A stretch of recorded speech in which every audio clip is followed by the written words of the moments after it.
جی اس کو دیکھیں وہ L2 لکر کہا جاتا ہے اس کو جی اور اس میں ایک تو یہ ہوٹل ابھی کمپلیٹ نہیں ہوا, ابھی یہ ہوٹل رننگ نہیں ہے صحیح. اور ہوٹل کے مکمل ہونے سے پہلے اس کا لائسنس لے لیا گیا, پھر لائسنس کے اوپر پابندی تھی اس وقت. جی ہاں اور اس میں بزدار صاحب جو ہیں ان کے کسی قریبی عزیز کے اوپر ایک الزام آ رہا ہے کہ دراصل وہ فرنٹ مین تھے اور 50 ملین 5 کروڑ روپے کی انہوں نے رشوت لی ہے مبینہ طور پر, جس کو انہوں نے لائسنس لے کے دلوایا. اور جس کے پاس لائسنس ہے وہ جو ہوٹل کا مالک ہے, انہی کے پاس جو ساتھ, کیونکہ یہ لاہور ایئرپورٹ کے بالکل ساتھ ہوٹل کی تعمیر ہو رہی ہے, ہوٹل کا نام میں نہیں آپ کے سامنے رکھتا, لیکن جو اس ہوٹل کے مالک ہیں انہی کے پاس لاہور ایئرپورٹ کی پارکنگ کا ٹھیکہ بھی ہے. تو اس میں کہیں نہ کہیں بزدار صاحب کی کوئی کنائونس مبینہ طور پر یا ان کی انٹروینشن نظر آ رہی ہے جس کی وجہ سے یہ ملا. اچھا اس میں دلچسپ بات یہ ہے, لوگ یہاں تک تو بات کر رہے ہیں, لیکن اس سے آگے ایک میں آپ کو خبر دے دوں سر کہ جب بزدار صاحب کو 12 اگست کو صبح 11 بجے بلایا جائے گا تو بزدار صاحب کے سامنے ایسٹس پرو فارما رکھا جا رہا ہے. اچھا اثاثوں کا ان سے ان کے اثاثے پوچھے جائیں گے اور وہ ایک سوال نامہ ہے جو تیار نیب کر رہا ہے اس وقت. صحیح ہے. کچھ سوال تیار ہو گئے, کچھ سوال کل تک مکمل ہو جائیں گے. بزدار صاحب سے صرف اس کیس میں بات نہیں ہوگی, ہاں اور لمبا کام چلے گا. میڈیا میں جی ابھی تک میڈیا میں صرف یہ شراب کے لائسنس کی بات ہو رہی ہے, ابھی تو مزید اثاثہ جات کی بات بھی ہونی ہے. جی تو اس کو ذرا اس بات سے ملا کر سمجھیں, اس کو ذرا اس بات سے ملا کر سمجھیں کہ پنجاب کی جو شطرنج بچھی ہوئی ہے وزیر اعلیٰ پنجاب کے طور پر, ممکنہ طور پر نئے آنے والے موجود جو ہیں, اور اس پر وزیر اعظم صاحب کی گارنٹی ہاتھ ہونا اور اسٹیبلشمنٹ کا پریشر بھی اور مقتدر حلقوں کا پریشر بھی, اس ساری جو اس وقت سچویشن بنی ہوئی ہے, مریم نواز, ادھر سے چودھری برادران, اس کے بعد عثمان بزدار صاحب, ان سب کو ملا کر سمجھے تو یعنی سیاسی بساط جو ہے وہ کسی بھی وقت مستقبل میں پلٹنے کے اشارے موجود ہیں. دیکھیں مرتضیٰ صاحب, پی ایم ایل کیو واضح طور پہ آج سے 2 دن پہلے یہ کہہ چکی ہے کہ اگر عثمان بزدار تبدیل ہوں گے تو پھر چیف منسٹر پرویز الہی ہوں. ٹھیک ہے, انہوں نے اپنا حتمی فیصلہ تقریباً سنا دیا ہے.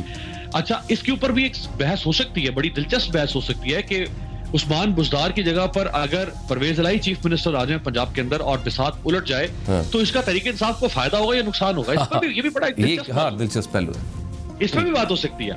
دوسرا یہ کہ دیکھیں میں آپ کو بڑی ذمہ داری سے یہ بات بتا رہا ہوں, انتہائی ذمہ داری سے, کہ نیب اس وقت جتنے پریشر کے تحت کام کر رہا ہے,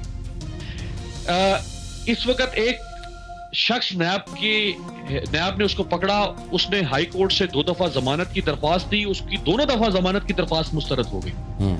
اس شخص نے بیوروکریسی کے ذریعے سے نیب کو اپروچ کرنے کی کوشش کی, نیب نے سرنڈر نہیں کیا. اس نے پالیٹیشنز کے ذریعے سے اپروچ کیا, نیب نے سرنڈر نہیں کیا. اس نے پاکستان کے ایک اہم حساس ادارے کے ذریعے سے اپروچ کرنے کی کوشش کی, نیب نے سرنڈر نہیں کیا. اس نے بیرون ملک سے بھی ایک طاقت کے ذریعے سے اپروچ کرنے, میں آپ کو ذمہ داری سے یہ بات بتا رہا ہوں, لیکن نیب نے سرنڈر نہیں کیا. اور وہ شخص ہے کہ جو یہ کہا کرتا تھا کہ میں حکومتیں گرا بھی سکتا ہوں, میں حکومتیں بنا بھی سکتا ہوں. ایسے دباؤ نیب کے اوپر ڈالے جا رہے ہیں. ایک جنرل صاحب کا کیس نیب نے کھولا, ایک لیفٹیننٹ جنرل کا, 3 اسٹار جنرل کا, اور نیب کے اوپر ایک طرف سے پریشر آیا کہ جی آپ یہ کیس بند کر دیں کیونکہ اگر آپ یہ کیس چلائیں گے تو ہمارے ادارے کی پرسیپشن ٹارنش ہوگی. نیب نے وہ کیس بند نہیں کیا. آپ کو اندازہ نہیں ہے کہ کتنے پریشرز میں نیب اس وقت کام کر رہا ہے. ٹھیک ہے, اور یہ پریشر ہر طرف سے ہے. یعنی کہ ایک اور آپ کے دیکھنے والوں کو میں بتا دوں کہ ایک سیاستدان کے خلاف نیب کی تحقیقات چل رہی ہیں.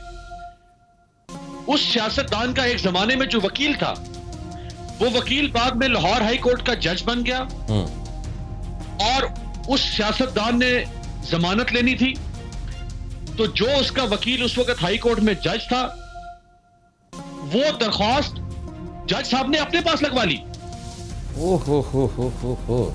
جو جج صاحب ایک زمانے میں وکیل تھے اس سیاستدان کے, جب یہ معاملہ نیب کی طرف سے, نیب کی ایک بہت محترم بڑی شخصیت کی طرف سے اس دور کے چیف جسٹس ثاقب نثار صاحب کے سامنے رکھا گیا, تو ثاقب نثار صاحب نے پھر ان محترم ہائی کورٹ کے جج کا لاہور سے تبادلہ کر کے اور ملتان بینچ کر دیا.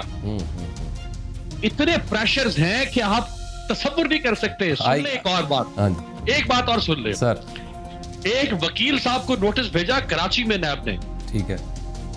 وکیل صاحب نے کراچی بار ایسوسی ایشن کے صدر سے پروسیکیوٹر جنرل نیب کو فون کروایا, اور کراچی بار کے صدر نے کہا کہ جی اگر آپ نے کیس چلایا تو کل پاکستان کی کوئی عدالت کام نہیں کرے گی, ہر طرف ہڑتال ہوگی.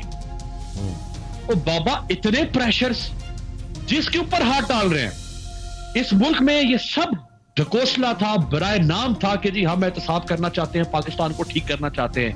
حقیقت یہ ہے اس ملک میں کوئی بھی پاکستان کو ٹھیک نہیں کرنا چاہتا, کوئی بھی احتساب نہیں چاہتا, چاہے وہ وکیل ہو, چاہے وہ میڈیا ہو, چاہے وہ سیاستدان ہو, چاہے وہ بیوروکریسی ہو, چاہے کوئی اور ادارہ ہو.